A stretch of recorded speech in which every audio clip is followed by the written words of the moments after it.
and your children have to leave your home today, I will contact the council now to help you make a homeless application. I can hear that this is really difficult for you. It doesn't mean that you have to leave the property now. In my previous role, I worked in insurance and I felt like I wasn't really able to help anybody. It was more bad news than good news a lot of the time. But with my role on the helpline, I feel like more and more I'm able to provide good news to people. A lot of times people will come to us as a last resort, everyone else has let them down, and we can normally provide them with that reassurance and support. What appealed to me was being able to tell people their rights and also practical advice on their options. Even if sometimes, people don't always get the answer they may have wanted, at least I know that at the end of the call, they know exactly where they stand and they know what they can do. When I first learned that training was going to be 3 months long, I was actually quite surprised. However, it was totally necessary. There's a huge amount of knowledge that is required on the helpline.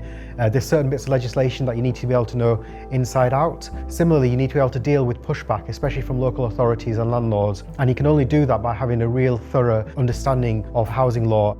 You've got a full library of books to learn from, and then you've also got the support of the whole training team, the leadership team in terms of doing mock calls, shadowing, and that's all really, really useful.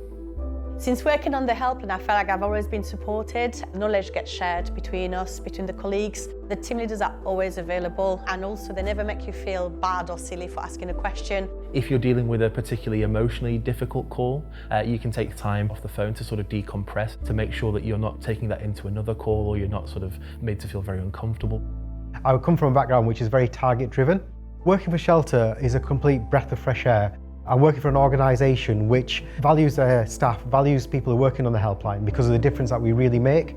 When someone calls the helpline here at Shelter, you'll find that they're very panicked, they're confused, and it's very rewarding to be able to provide them with the answer, to let them know that a situation they maybe thought was very dire is not as dire as they first thought. Almost always our callers are really grateful for the help and the support that we provided for them, and that is one of the most enjoyable and delightful things about our role.